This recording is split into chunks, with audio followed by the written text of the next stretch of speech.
Welcome back to another episode of the Brown Sugar Cafe podcast, the place where poetry meets conversation. I'm your host, Terrence P. Elmore, and before we get into today's topic, make sure you hit that plus sign so you don't miss an episode. Also, please subscribe to my blog, thebrownssugarcafe.blog, and if you find any value in this episode or any other episodes, make sure you leave a heartfelt review. So with that being said, let's get to it.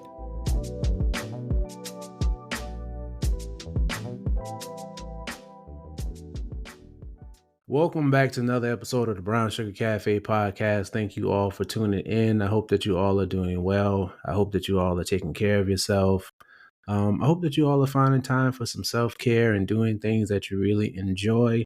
But we have these guests rolling. I've been rolling out guests all season long. I don't even know if y'all are even ready for some solo episodes from me. If y'all would just want to hear from me, I don't know. But we have another guest today. Go ahead and introduce yourself. Yes, my name is Marcus Dawson. I am a North Carolina collage artist. I'm a writer. I'm a speaker.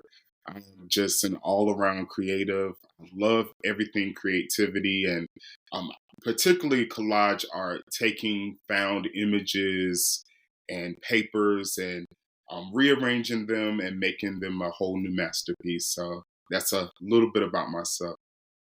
Man, thank you for joining the show. How have you been, man? I've been doing good. I've been doing good. I will say I'm in the season of being in my flow as far as an artist. I took some time, the end of last year, not creating anything. So I spent a couple of months just resting and just living life. And then now, this month, I feel like I'm in my creative flow. So things are a little bit chaotic as far as like creating Yeah. stuff. Things are everywhere around my house and in my studio space. But it's all good. It's for the love of creativity, so I don't mind. Wow. So you took some time off where you just did nothing. Do you do that often?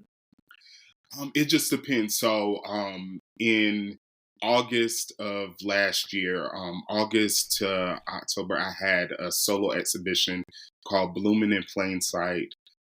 It was an amazing show for me because it was super personal. It was dealing with Black men in America being seen by society, being seen by their family, friends, and seeing themselves. And so after like pouring out my heart into that show, it was like, and a lot of artists go through this, like after you pour your heart out in a show or a body of work, like you have that period afterwards where you feel like, okay, what is next? And that pressure of, okay, I've rolled all of this stuff out. Now I have to come up with something next. So I went through that where I was just questioning myself as an artist and just like, maybe this was lightning in a bottle and the show went well, but, am I able to do this again? And then talking to some artist friends, it's totally normal to feel like that. So I just made a decision to take some time to just live life, to be re-inspired. And so when I had my first show the year prior, like I went through the same thing, and it was an Okay. artist friend of mine that reminded me, "Hey, Marcus, you went through the same things, the same questionings last year." So it just made me think like I just need to take a breather, pause, reset, and that was the best thing I could have done. Oh man, yeah, I saw the highlights from your art exhibit. It was well, all of your work is pretty dope, but like just seeing it all displayed out there like that, that was pretty dope. I wish I could have attended it. Where did you come up with the idea to have or have your stuff in an art gallery? It really happened. It was like a blessing to be able to have a show. I will say, I told someone recently, I said when I was creating for my show, it ended up being titled Blooming in Plain Sight, but it was an act of faith. Like literally the beginning of 2024, I started creating work and I noticed the theme within the work. I was creating a lot of work with images of Black men and Yes. emotion and what we were feeling inside, what I was feeling inside. And so I just started creating work, and I knew the work was special. I just felt it in my bones that this was not just, regular work that I was making, but it had a message to it. And so I just started creating. I did not have a show at the time. At the top of 2024, I didn't have a show at all, no offers or anything like that, Yeah. but I just felt compelled to make that work to tell not only my story, but our story. Because I would say, for some years I've been really thinking about how Black men, how we show up in the world, and how sometimes we feel invisible. Yeah. We Yeah. go to work, we do our thing, we take care of our families, we, try to make sure we're taking care of all of our responsibilities, but sometimes you feel like people don't see me. They see what I do, they Right. see how I show up in the world, but do they actually see me? Do they even, want to get to know past my exterior? Yeah. So thinking about all of those things, like I said, I was creating that work. And at the time, I started working for this amazing after school art program. It's the Dream Center of Wilmington. They are amazing and brilliant. So it's a free program for kids. I want to say from 5 to about 17, 18 years old. Oh wow. And Yeah. they can participate in art programs after school. There's everything from sculpting, music, pottery, photography, and I started teaching collage. And so it was an amazing experience to get in with young people and introduce collage to them and make different things. So the coordinator of that program, she reached out to me and she said that wanted me to help with the showcase. So they have a showcase at the end of the semester where Oh, they okay. have an exhibition of all of their work, and they do performances, and it's just amazing time. And so she connected me with a gentleman, Mike, who has the Black on Black project, and he is an amazing, amazing gentleman, Mike Williams, who puts on exhibitions for different artists. And so we began to talk about the showcase, but then he started asking me about my work. And for the first time, I started showing the work that I was making Yeah. this whole time, and I hadn't shown anybody. I hadn't posted it online, and so I started, just literally on Zoom, just pulling up pieces. And he was like, "Wow!" He was like, "There's something there," and I was like, "Yes, somebody sees it," because it had been in my creative space. I hadn't shown anybody, like I said, and we started having conversation, and he was like, I have a gallery downtown Wilmington and would love for you to come in and display your work. And that's how the process began. Also, worked with his business partner, Holly, who also helps facilitate different gallery shows.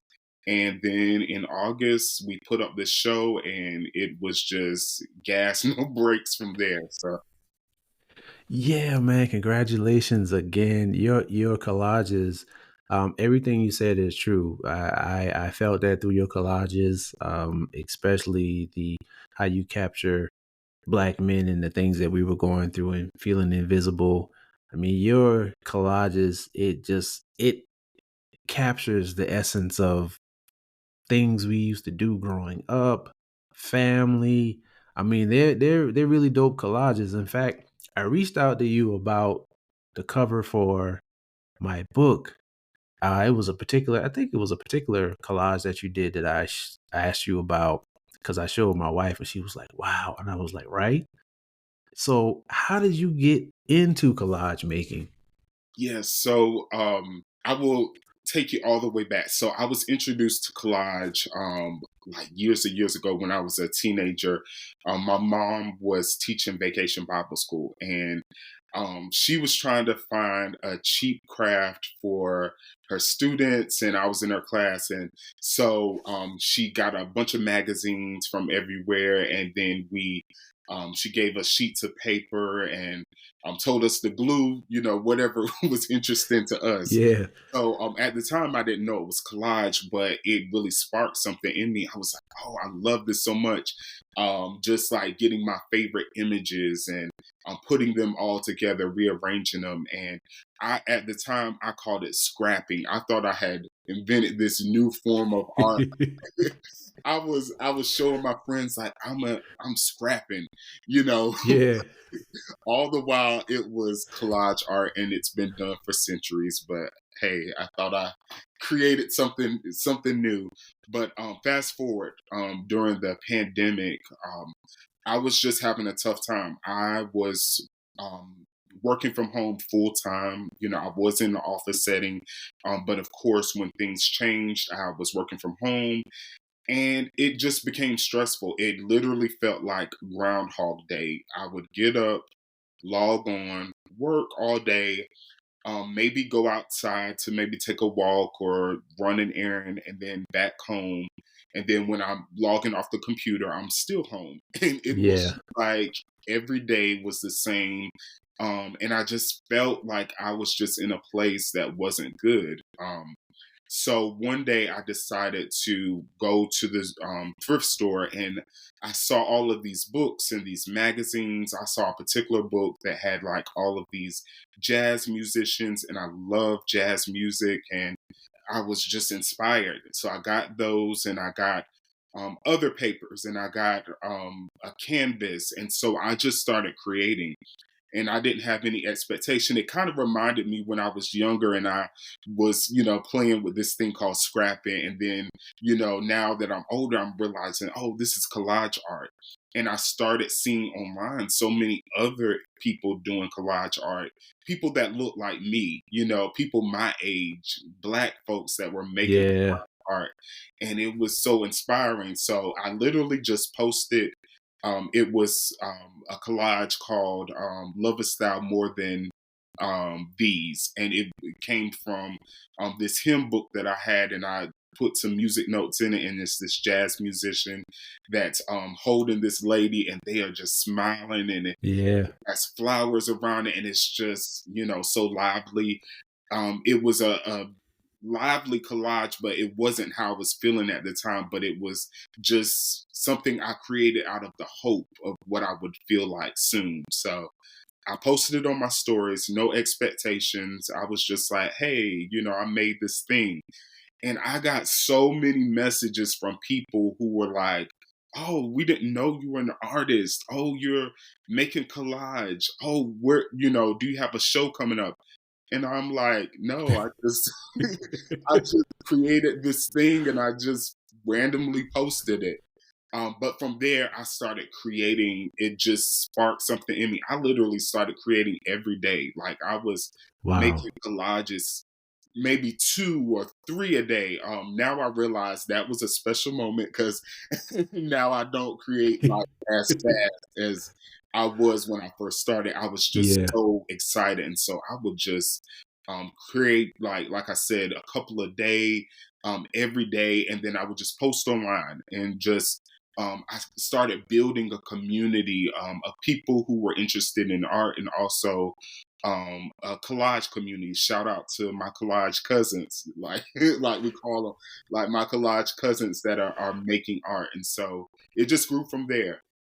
Sometimes I come across some collage artists and then I go to share it with you and I see you already following and I'm like, well, like I guess I'm the one that's late to the party. Of course you already know this person. I just remember just doing different collage things. I never knew that it would develop into a art. And just seeing you and different collage artists, I'm like, wow, this is pretty dope. Like the way that art, well, I can speak for myself, the way that art affects me, just seeing some art, but to know that people are able to see art in different things and piece them together to create a whole new meaning. Or it could be, correct me if I'm wrong, could be these different things have the same meaning and you're bringing them together. Yeah, it just depends. I like literally. will get like one piece could have, elements from two sources, sometimes 10, 20 sources. It just depends. And I'm a self-taught artist, so I kind of love that I'm a self-taught artist because, like, when I first started, I had no fear. It was just like whatever came to me, I put on the Yeah. page. I wasn't worrying about, oh, it has to be this way or have this technique. I was literally just like whatever I felt like on instinct. And now doing it for a while, I've come back to that place because sometimes as an artist, sometimes, we can get so in the routine of this is what works. This is what Yeah. people expect from me. These collages are the ones that people really react to and like. And so it's like you kind of put yourself in a box, but like when I first started, it was just like I was making all kind of stuff. And so I'm getting back to that place of just play. Like, collage, yes, Yeah. collage is serious business. I love what I do. I take seriously what I do. I think what I do is dope. I didn't used to, say that because I was like, oh, it's something that I do. But I've come to a place when you take yourself seriously, others will take yourself seriously. So I just, have come back to that place of just like exploring, not being in a box, Mm. just trying different things. And I've noticed that, sometimes, as an artist, you can be in your head and you can say, well, I don't know if people are going to like this, or, you may make something, you may say, this isn't my favorite, or this isn't things that I've done before. And you put it out there and you will be surprised, like somebody will connect with it. Yeah. Because when you create from a genuine place, like somebody will find something that they connect with, or something that they can see themselves in. One thing you said earlier that I was like, wow. So you said that when you started doing the collages, people were exposed to your art. That's how I was exposed to you first, was your art. And then later on, I found out you were a writer and you did poetry. How did you get started on that journey? And are we going to see some more poems posted from you? Yeah, yeah. So I will say I was definitely a writer first. I've always loved writing. I love books.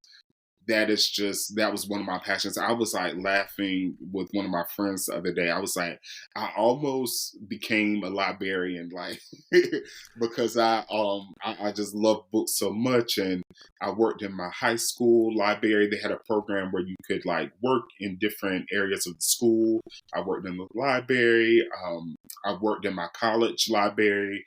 And before I transitioned into my career, I worked in my college bookstore and worked there throughout college. And Wow. Yeah. 2 years after I graduated, I still worked there when I got a supervisor position in my college bookstore. So I've always loved words. I've always loved books. And so that was my way of expression. Like when I was in middle school, it was like I was always a shy kid, always introverted. And so I stayed to myself. I didn't speak much like in class. I was one of those kids that was afraid to raise their hand. But it was when I got into my language arts class and my English classes that Mm, yeah. I started writing, whatever I was feeling. And I remember, like, even in high school, it was this big thing. This was before social media, right? And me and my friends, we had this notebook where we were writing the stories, and we were writing. Um, we were writing like what our characters would be like, people from pop culture, like B2K was in the story, and Destiny's Child. And we would write back and forth, like we would write this whole scenario, and then we would pass that notebook on and like write these stories. Yeah, It I was know what so you're much. talking about. Yeah, yeah. Man, you brought back some memories, man. Yeah, yeah. Yeah, we used to do stuff like that, yeah, before. Yeah, Yeah. it was and it was like it was so much fun back then. And the poetry, I've just always written poetry and just express myself through it, and it's just been fun just to play with words and to say how I really felt. I felt like when I spoke, I would put filters through myself. And that's just, Mm, how I was raised, yeah, yeah. don't say this, don't say that. But then when I got with my pen and paper, it was like I could just say whatever I wanted to without fear. I didn't have to filter myself. And it's just been an amazing experience, and it's something that I still. And to answer your question, yes, I still want to put some more poetry out there. I was published in Wilder Collage's publication, whether it's an art magazine, but I submitted a poem and it was in there, and so I definitely want to do more writing, and I'm also working on a children's picture book as well. So Okay. yeah, so hopefully some more writing soon. Yeah, man. That's gonna be dope.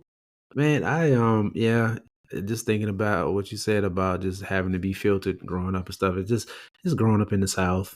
Yeah, I'm here in South Carolina, and so stay in a child's place and that sort of thing. I find that for a lot of my peers, that kind of capped their creativity. And it's like things they wanted to do, they were afraid to do. I was even at it was at a poetry festival, and this guy, he's an artist, and he said that, he tells his son it's okay to, if you have these ideas and stuff, he supports him with that. He supports his son because he said he remember growing up, it was things that he didn't do and was afraid to do because of that, that same thing. But he often wonders, like, if he had kept with certain art and certain things, where would he have been now? Because, growing up, man, it's like, all right, you get you you go to college and get yeah. you a good job. Artist, no, how much is an artist paying? Stuff like that. But I love when I find people who are still able to tap into their creativity and tap into their art and share it with us. You have a mantra, a saying that I really love is you're bringing joy and light through analog, and analog is hand cut collages and words. Where did that phrase come from, and how important is it to you to bring joy and light through whatever you put out there? That is what I'm all about, is bringing joy and light, through especially through the artwork or through whatever I'm doing. There is a lot going on in the world, and there will Yeah. continue to be a lot going on. No matter what era you lived in or will live in, there will always be something going on. There will always be things happening. And so for me as an artist, like every artist has their own um their own motive behind what they do, but I honestly want people, when they see my art, I want them to feel joy. I want them, no matter what piece it is, I want them to feel better than when they first saw the piece. In Yes. that sense, because I think art is a beautiful and powerful tool. It's how you use it.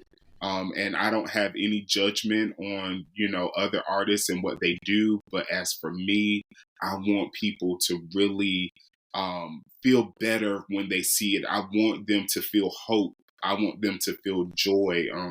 I've often heard that joy is a feeling and an emotion that doesn't have to have things don't necessarily have to be happy around you, or things feel good around you, but having that joy, it's in spite of what's going on. And so that's what I want to bring to the art world. And when people see my pieces and when they see them in person, I want them to have that same feeling. Mm. Yeah, man. That's when I share poems and write books, I that's my thing too. Like I say that my mantra is I'm spreading love in a world that seems to be full of hate, because I want to leave some sort of hope there, some sort of light there. And man, you talk about stuff going on in the world. There's a lot going on in the world Yeah, now as we yeah, recording this episode. And finding joy is important. Artwork, writing, just things that make us feel good is what we should be gravitating towards.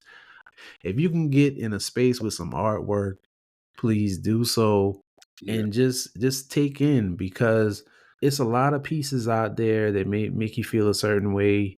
And it's a lot of pieces out there that you may not understand, but it's just something about being in the space where there's art, man. It does something.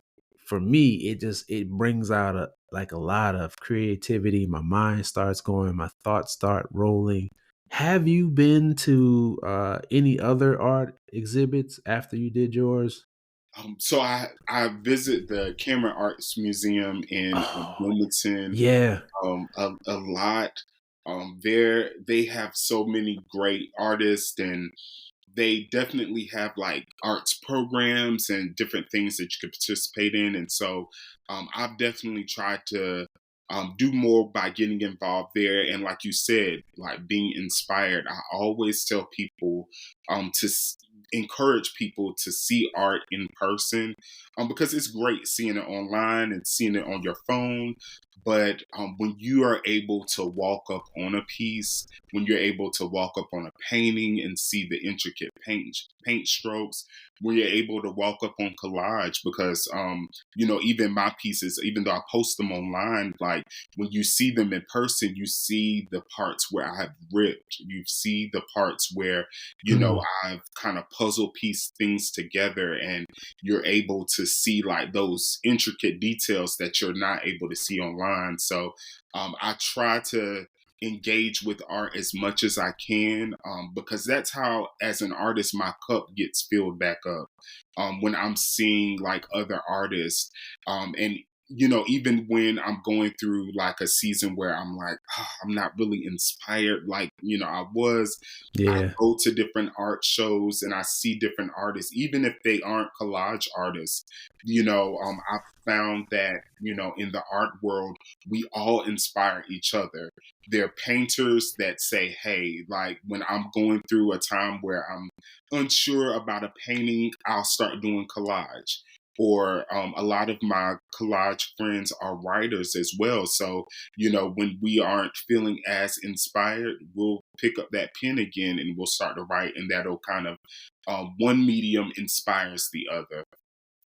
But yeah, I try to definitely see art as much as I can.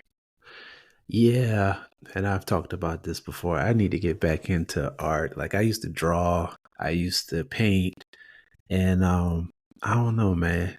I know rusty is probably too kind of a word, but and I even us talking, I thought about times where we did collages in art class in school, and how I really enjoyed it, because one of the art classes I had, we would have to do like a collage and then paint that, Mm, because the thing was, copyright or whatever, you couldn't really take the image. So we had to take pieces of different images and we had to take them to the copy machine and cut them out and all that. And then I remembered doing exaggerated stuff, like, maybe putting like big eyes on the mhm, face or whatever. But I never really thought about making it like an actual scene. And that's one of the things I like about your collages. Like, it's the things look like that's the image.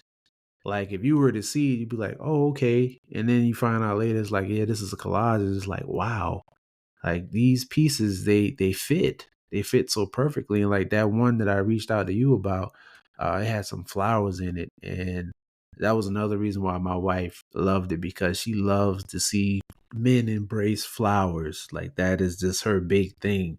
So when you incorporate flowers in your pieces, it speaks volumes to, different things about us that's misperceived. It's like, see me for who I am, see me for, my personality. Like, am I a good person? Not just the color of my skin. And I think that putting flowers in that, often it shows that. It shows a different side. I have another artist friend. He was on this campaign where he just started doing a bunch of flowers. And that's something I've been noticing lately. Like it's been a lot of things with showing black men, and it's been flowers incorporated into it. Do you like flowers in general, or is that just something you put into your collages? Yes, I do. I like Okay. flowers, plant life. And so it's interesting that, in my work that I do incorporate a lot of flowers. And so I will say like during the pandemic as well, I started like doing plant life, and I started like they say, became a plant dad. Yeah. And there was a whole community of black brothers that were taking care of plants and Yeah. flowers, and it was amazing to see. I started taking care of plants. I don't have as many now. I just started getting back into it, but it was so amazing to see so many brothers that were into plants, into flowers, Yeah. and they were using their creativity, and it was just amazing to see that happen, even online. And it was like a whole community, and I was just like, I have found my tribe. Like, Yeah. they Yeah. were everyday brothers that were just living life, taking care of their families, and just doing what they did, but they love plants and love expressing themselves through that. And so finding that community, it gave me, because I love seeing, because like, as men, as black men, like we aren't monoliths. So we aren't the Right. same, like, we aren't all into the same things. And so it's good to see that variety of brothers just expressing themselves. And Yeah. like we not thinking any way about it. We're not, looking side eye, because Yeah. Yeah. we have a room full of flowers or plant life. And I just love that. I love when we can just be who we are. Yeah, yeah. My father is in the plants. He has a green thumb. I haven't really mastered that myself, but like he could take a plant that's almost dying and revive it like nothing happened. There are some plants that I know he had some plants since I was a kid, and just taking care of it or whatever, and knowing when to plant it and when to fertilize it and all these different things.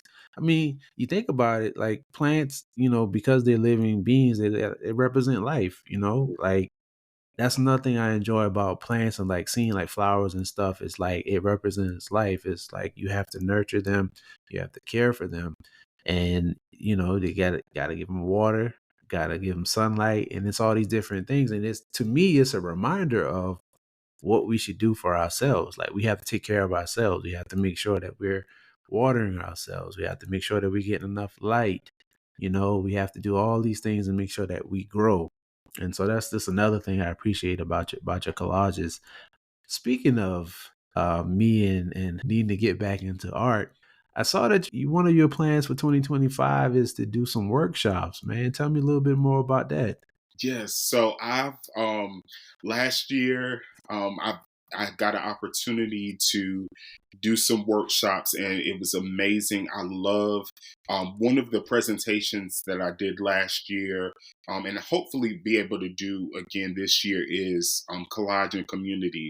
I truly believe that like collage art is can bring community together, because as a collage artist, I'm taking all of these elements from all these different sources, and I'm bringing them together. And that's a lot like life. We bring all of these elements together to make one big masterpiece.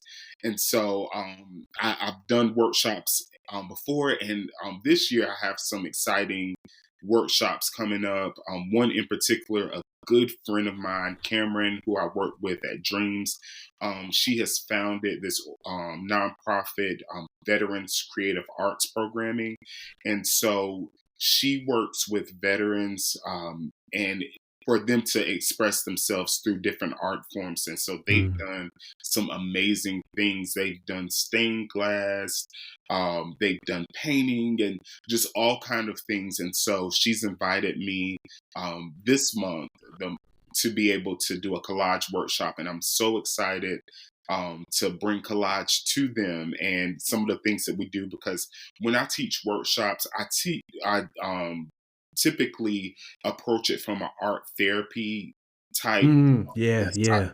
Yeah, because I love like making art and making it look good and putting it in galleries or wherever I put it. But I really believe that art is a form of self-expression, and I believe whether you feel like you are an quote unquote artist or whether you're just doing it for fun, I believe everyone has creativity within them. And so, teaching them the fundamentals of collage art and letting them express themselves. What I teach my students is, when you're approaching collage art, think about what you're drawn to, what colors inspire you, what images, what are you feeling on the inside today? I may be feeling blue, so I may be drawn to blue colors, or I see in a magazine someone smiling, I may feel really good today, so I pick out that smile. And so that's sort of how I approach collage art, and that's what I teach in my classes. So I'm excited to work with the veterans this month and be able to do some exercises with them for them to be able to express themselves. One of the things that I'm going to do that I started doing is making postcards, collage postcards, where Okay. um, we collage the front of it and write a postcard to our childlike self, and then we make another one with collage on the front of it and write a letter to our future self. And so that way we can express ourselves through the art, but also use Yeah. words to be able to speak affirmations to ourselves.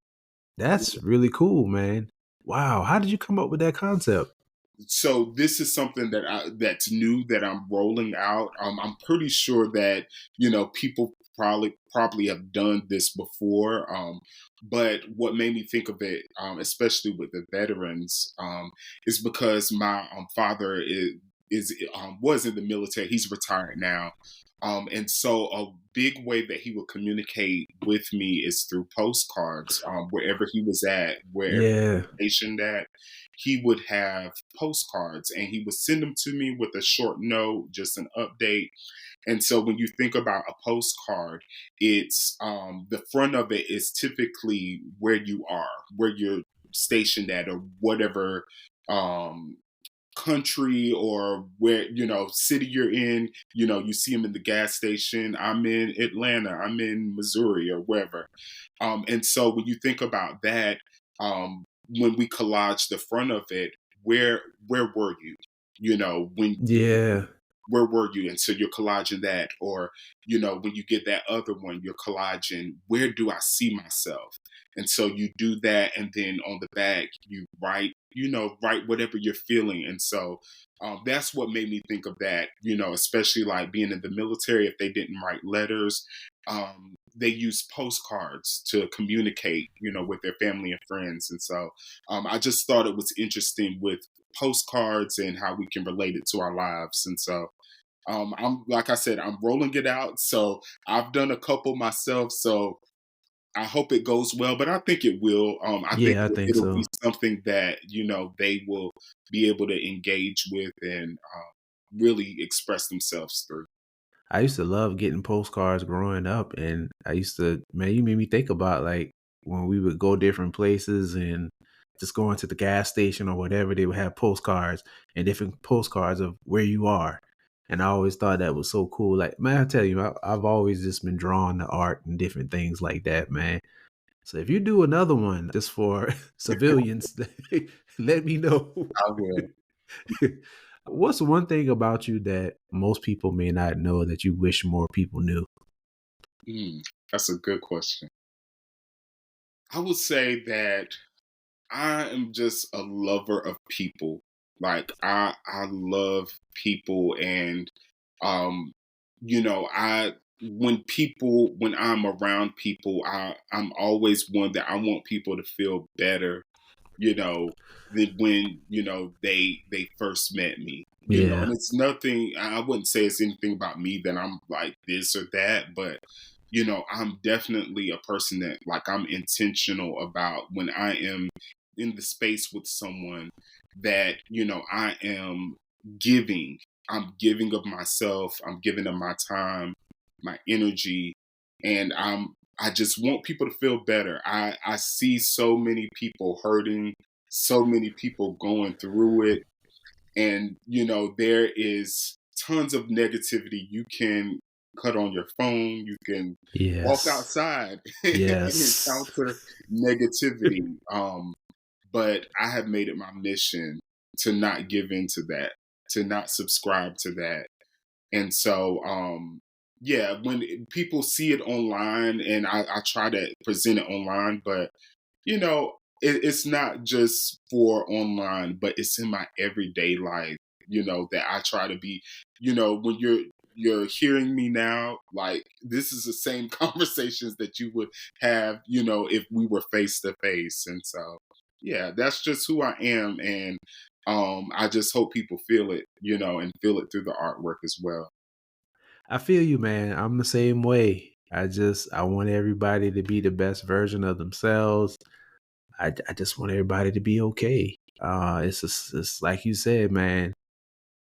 It's just so much out there that can make people feel like there's no hope, that everything is bad, but that's not true. There are so many different wonderful things that are happening to us and for us. We just have to embrace that. And I know it's difficult.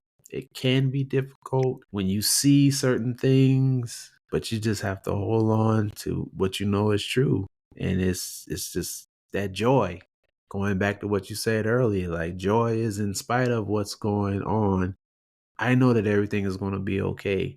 And I know that things are happening in my life, but they're good things that are happening too.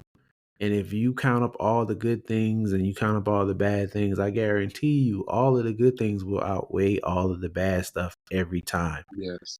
But it's like, it's different. And I'm not gonna act like it's so easy, Yeah. but it takes some work. But if you really think about it, like when things hit you, man, it's a lot of things that are working in our favor. And I just want to remind people of that. Even when I run into somebody in the store, and this probably happened to you too, walking in the store and you ask somebody how they doing, or you say hello, and then they just start pouring out. You're just like, Yeah. whoa, I didn't expect all of this, but I guess I needed to be here at this moment so that you could have somebody to talk to. Exactly. To your point, like you said, it's not always easy, and like you said, like I truly believe like all things work together for the good. So I last year in March been working at my job, my career for almost 10 years, right? And then in March last year, get an email and say, "Can you join this meeting?" Join this meeting, and HR is on the line. Yeah. Where HR is on the line, something's about to go down. Yeah. And so I get the notice that, they are downsizing my department. And unfortunately, I am one of the ones that they are letting go. And I'm like, okay, like, I've been like, I'm working here almost 10 years. Like, it's a good career. And, Yeah. I see myself continuing to work here.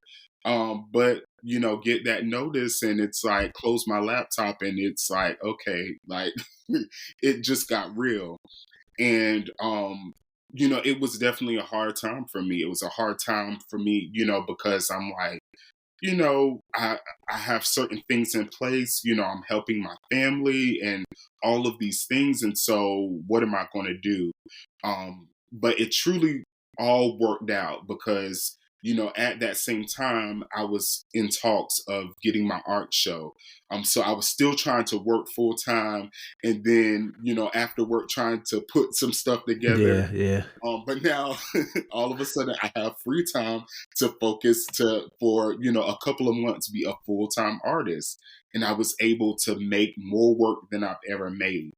But I did find another job, another career path that I'm really loving, and so it all worked out. Even though it was hard, it was difficult. Did I feel happiness and skipping down the highway. No, I Yeah. just lost my job. A career that I'd been working really hard at.